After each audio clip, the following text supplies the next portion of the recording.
नमस्कार दोस्तों। देखिए, आप हमारे पीछे देख ही पा रहे होंगे कि ये भारत का नक्शा है और आज हम लोग जिस टॉपिक पर बात करने वाले हैं वो है प्रमुख नदियां एवं उस पर मौजूद बांध। देखिए, ये जो टॉपिक है ये टॉपिक एक ज्वलंत टॉपिक है। किनके लिए?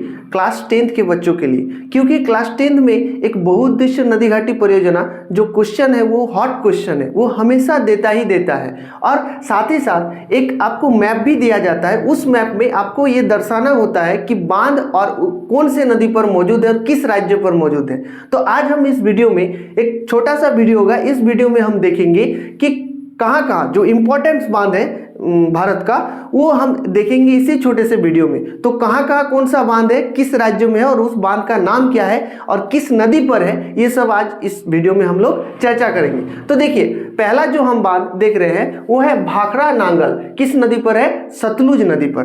पहला बांध जो है वो भाखड़ा नांगल बांध सतलुज नदी पर है। वो कहाँ है? हिमाचल प्रदेश में। ठीक है, भारत के नॉर्थ ईस्ट में भाखड़ा नांगल बांध सतलुज नदी पर है, वो है हिमाचल प्रदेश में। ठीक है, दूसरा टेहरी जो है वो कहाँ है? भागीरथी नदी पर। टेहरी बांध जो है वो भागीरथी नदी पर है और कौन से राज्य में है? उत्तराखंड में। उत्तराखंड राज्य में टेहरी भागीरथी नदी पर है और वो है उत्तराखंड में। ठीक है, तीसरा है मैथन।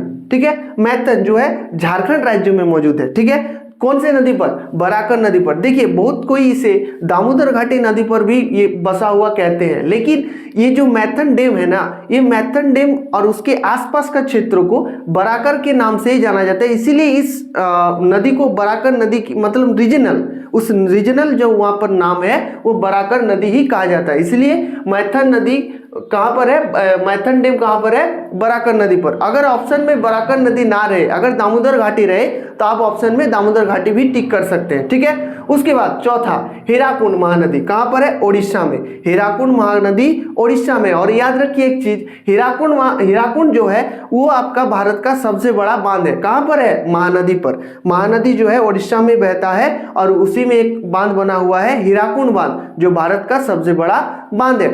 उसके बाद पांचवा नंबर रामागुंडम जो गोदावरी नदी पर बना हुआ है। रामागुंडम गोदावरी नदी पर बना हुआ है और वो कहां पर है? वो मेरा है तुम्हारा छत्तीसगढ़ में। ठीक है, आपका वो कहां पर है? छत्तीसगढ़ में। छत्तीसगढ़ में है जो है रामागुंडम गोदावरी में, वो छत्तीसगढ़ में है। ठीक है, छठा है नागार्जुन सागर। ये किस नदी पर बना हुआ है दोस्तों? ये है कृष्णा नदी पर बना हुआ।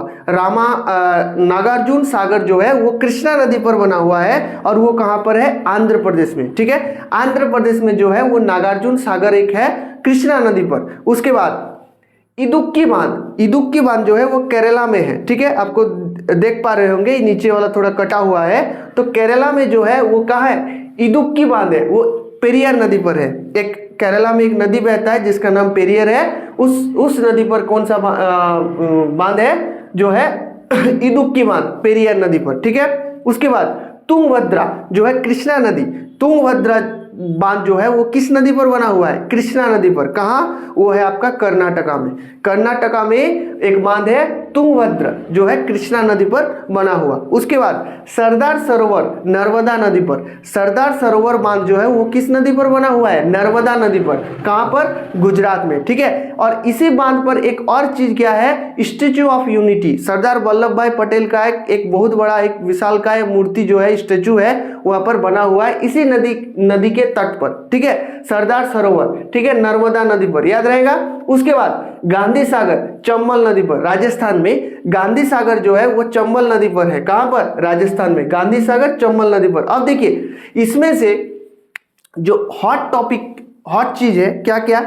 एक है आपका आता है भाखड़ा नांगल, उसके बाद टेहरी, ठीक है, उसके बाद मैथन, उसके बाद हीराकुंड और उसके बाद आ जाते हैं नागार्जुन सागर और उसके बाद आपका सरदार सरोवर और गांधी सागर। ये आपको देता ही देता है। तो कुछ भी करें या ना करें, आप इन सब चीज़ों को एकदम बहुत ही ज़्यादा ध्यानपूर्वक से कर लीजिएगा। और हम लोग इसके बाद जो है बहुउद्देश्य नदी घाटी परियोजना पर एक टॉपिक लाएंगे, जिस पर हम बहुउद्देश्य नदी घाटी के परियोजना का लाभ, उसका हानि, बहुउद्देश्य नदी घाटी परियोजना है क्या, इसके बारे में हम लोग डिटेल पूर्वक चर्चा करेंगे। तो तब तक के लिए धन्यवाद।